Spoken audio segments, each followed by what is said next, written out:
병법은 기만술이다. 적이 도무지 방어할 생각을 못하는 곳에 공격을 집중하여야 하며 적이 전혀 뜻하지 못한 의표를 찌르며 출동하여야 한다.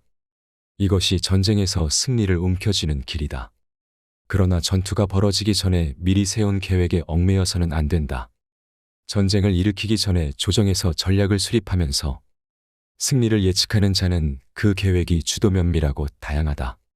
그러나 전략을 수립하면서 승리를 예측하지 못하는 자는 그 계획이 치밀하거나 충분하지 못하다.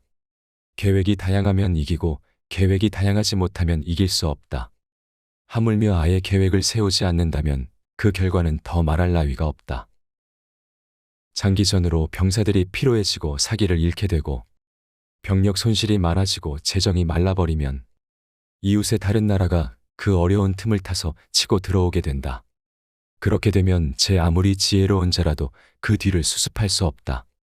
그러므로 전쟁 준비에 다소 모자란 점이 있더라도 속전속결을 추구하여 승리한 경우는 들어보았지만 전쟁 준비를 완벽하게 갖추고 장기전을 치르며 승리한 경우는 본 적이 없다. 전쟁의 법칙에 따르면 적국을 온전히 두고서 굴복시키는 것이 최상책이며 전쟁을 일으켜 적국을 깨부수고 굴복시키는 것은 차선책이다. 싸울 때마다 이기는 것은 최선의 방법이 아니며 싸우지 않고도 적을 완전히 굴복시키는 전술이 가장 좋은 방법이다. 적을 알고 나를 알면 100번 싸워도 위태롭지 않을 것이다. 적을 모르고 나를 알기만 한다면 이기고 질 확률은 절반이 되며 적도 모르고 나 자신도 모른다면 싸울 때마다 반드시 위험에 빠지게 된다. 누가 보아도 어느 쪽이 승리할지를 알 수 있는 상황에서 거둔 승리는 최선의 승리가 아니다. 깃털을 들어 올린다고 해서 힘이 세다고 하지 않으며 우레나 벼락 소리를 듣는다고 해서 귀가 밝다고 하지 않는 것처럼 밖으로 드러난 상황은 누구나 다 알 수 있기 때문이다. 전쟁을 잘하는 자는 언제나 패배하지 않는 불패의 자리에 서서 적이 패배할 기회를 놓치지 않는다. 승리하는 군대는 먼저 승리할 수 있는 태세를 갖추어 놓고 적과 싸우며 패배하는 군대는 먼저 싸움을 걸어놓고 승리를 추구한다.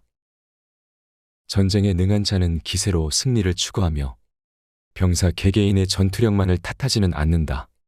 따라서 유능한 인재를 선발하여 유리한 기세를 만들어 그 기세를 탈 수 있게 할 수 있다.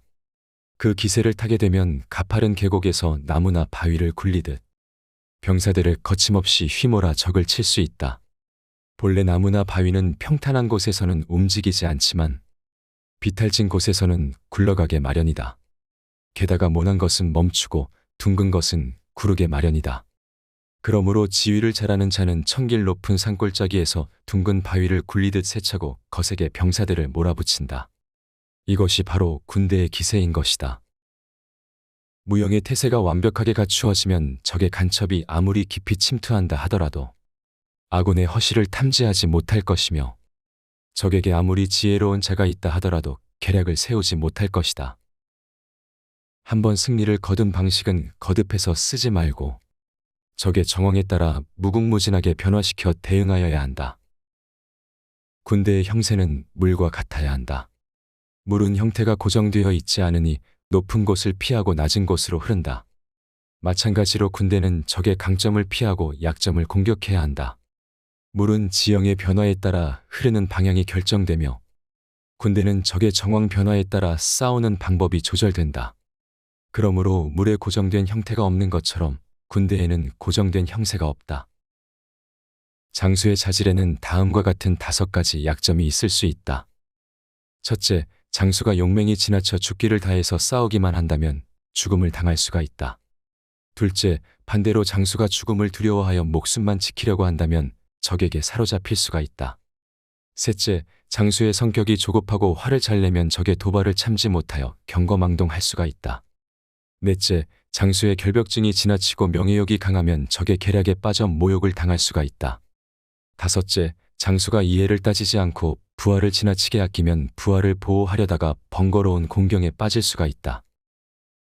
본 내용은 출판사 홍익, 지은이 손자, 옴기니 유동환님의 손자병법이라는 도서에서 일부 발췌하였습니다. 손자병법은 병법서로 군사 전략에 관하여 가장 오래되고 영향력 있는 책입니다. 비록 병법서로 널리 알려지고 읽혀진 책이지만 그 속에 담겨진 통찰력은 현대사회에도 꼭 필요한 부분이 아닐까 합니다. 적을 알고 나를 알면 백전무패라는 말이 이 책에서 나왔습니다. 우리가 비즈니스를 할 때나 인간관계에서도 나를 알고 상대를 알고 대한다면 관계 속에서 발생하는 여러 가지 갈등이나 문제를 잘 처세할 수 있을 것입니다. 상대방을 이해할 때는 내 입장에서 상대방을 이해하는 게 아니라 내재적으로 상대방이 되어서 상대방을 이해해야 진정으로 상대방을 알게 된다고 생각합니다. 오래 끌지 말고 속전속결하라. 우리는 무언가를 시작하기 전에 그것을 잘하기 위해 준비 과정을 거치게 됩니다. 하지만 너무 잘하고 싶은 마음에 이것저것 준비만 하다 보면 기간이 길어지고 지치게 됩니다. 그러다 보면 디테일한 부분을 놓치게 되거나 아예 시작하기도 전에 포기하게 되기 쉽습니다. 저 또한 유튜브를 준비하면서 여러 가지 책들과 강의 영상들을 보았습니다. 그러다 보니 새로운 걸 볼 때마다 더 준비하게 되고 점점 기간이 늘어지게 되어서 일단은 최소한의 준비로 시작했습니다. 여러분도 무언가를 준비하고 있다면 너무 완벽한 것도 좋지만 최소한의 준비가 됐다면 시작부터 하는 게 오히려 좋은 방법이 될 수도 있으니 손자병법을 읽고 백전무패 하시길 바랍니다. 시청해 주셔서 감사합니다. 구독과 좋아요 부탁드립니다.